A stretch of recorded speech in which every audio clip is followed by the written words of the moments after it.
although most trips really do go well, the bad ones are the ones that we've heard about, right? And we've talked about this, those are the ones that give psychedelics a bad rep, right? So it's important for us to talk about and prepare for the worst case scenarios.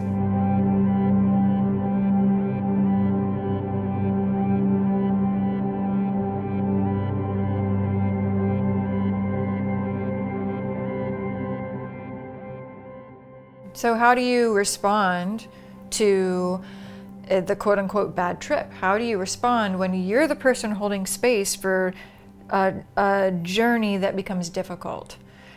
For me, I am not someone, it's not like a fairy tale where I either believe in fairies or not, but I don't really believe in bad trips.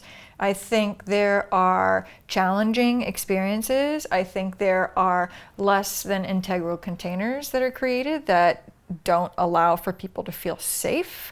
And in a leaky container, things can go awry and people can get hurt. There are even experiences where people feel really uncomfortable confronting things, but that's all normal. This is actually part of the psychedelic experience, is to be willing to sit with your feelings and be confronted by a mirror of sorts to really re-examine your life. Yeah, in this context, we're referring to bad trip as a trip that is no longer productive and actually starts to feel counterproductive or dangerous. Yes, as we like to say, both the light and the dark are equal teachers, right? So this bad trip or this shadow work that's coming up, it's not necessarily bad. It's just a place to shine the light of consciousness and awareness into that space and realize that it's just a place that's dark. It's just a place where there's shame or things that have been hiding. And so it's actually an opportunity. Confrontation, conflict, adversity in life is actually a gift from the universe to be able to confront parts of ourselves that we might just be easier not to have to look at. Yeah, and this is particularly important again, because we're addressing the sitter in this course, right? It's important for the sitter to really anchor this, what Skye is sharing, because if you are not prepared to hold space for the challenging moments, you can do exactly what we talked about in the earlier module, where you're being overly attentive, right? You're making a big deal out of something that isn't. You're taking a challenging experience and giving the tripper the impression that it's a bad experience, right? Making wrong, right? But again, if you're not empathizing, we talked about the distinctions between compassion and empathy. If you're just understanding and holding space, right, and being with the person in that way, that's really productive. If you start over empathizing, it's like, I'm taking on their pain and suffering. What they're experiencing is really excruciating. Maybe it's bringing up my own pain and suffering. Now we're in this pain and suffering together, right?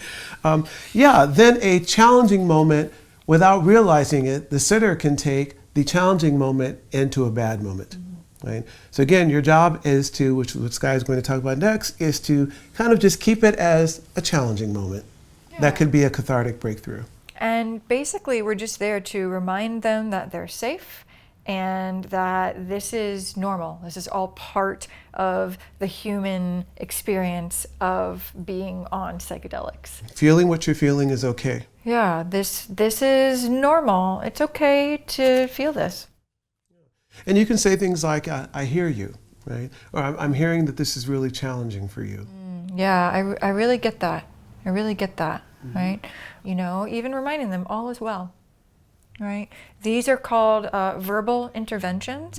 They're very gentle. They're designed to be soothing and to remind the person that they're safe and that this is normal, and to help them feel heard and seen.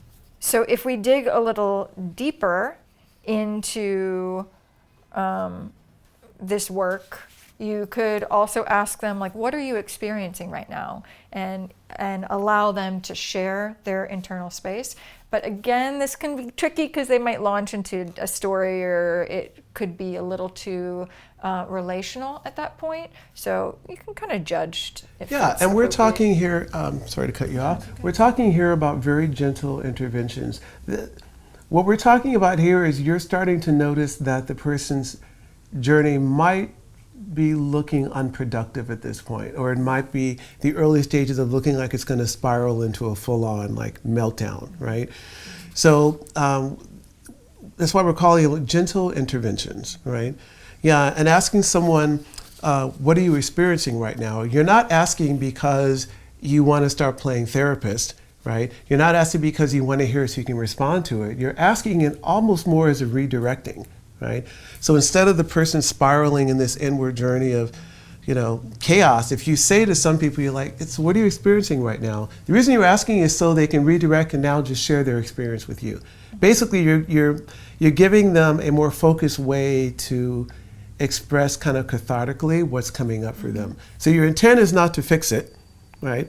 That's why we give you these little lists of verbal things. In those moments, as the person's talking, you're just saying things like, I hear you, right? Oh, I hear that this is really tough for you, right? I just want you to know I'm here, I'm right here, right? And when the moment comes, you can say, okay, well, I'm gonna give you some space so you can continue with that, and I'm gonna go back over here and sit. Yeah. And even little, those sorts of things. I'm sure you've probably heard me do that. I do that all the time. It's kind of like a way of being for me. But it works. But those gentle reminders that you're there, that you're present, that you're listening, can go a really long way. Yeah, normalizing their experience and not making it an emergency goes a long way, right? However, in the event that they think it's an emergency, right, gentle physical and kind of environmental interventions may be needed. Ideally consented to in your agreements ahead of time. Examples might be, so we have environmental interventions. What we mean by that is, you can say to them, is there anything in this space that's bothering you? Because sometimes somebody's like tripping on like the light coming through the curtain looks like a ghoul or a dragon, right? It might be something like that simple, right? And just you asking, they can go, oh yeah, actually, could you turn that air conditioning off, right? Or right? close the curtain, or change the lighting, right? Just that little thing. Right, so one of them is there anything in the space that's bothering you, right? Can I shift the environment in any way for you, right? Just ways of asking the same thing. And it might be that, you just want to change the music. Maybe it's gotten too heavy, and as Skye brought up, maybe it's the lighting, Maybe the lighting has been either too harsh, maybe it's too moody, and just a little shift in the environment can actually shift the experience, right? So that's an environmental intervention. The next one is what we call gentle, comforting touch. Again, we're not therapists, right, or shamans. However, chances are pretty good that the person that you're sitting for, right? So there's some really simple interventions like hand holding, a gentle hand on their shoulder, a little foot squeezing. Sounds funny, but let me tell you, this really works. If a person's having a really hard time, and let's say they're sitting there and they've got their eyes closed and now they're starting to cry and go through it, and you just kind of walk over gently and you just kind of like, all right, well, right? It can actually kind of snap a person out of that space and also realize, oh, it's Skye, she's here, she's taking care of me, right? And then all you have to do is like just kind of smile and like, I'm here, and then you go back to your place. So again, we call these gentle, comforting touches. It's just to remind the person that they're not alone and that you're still there.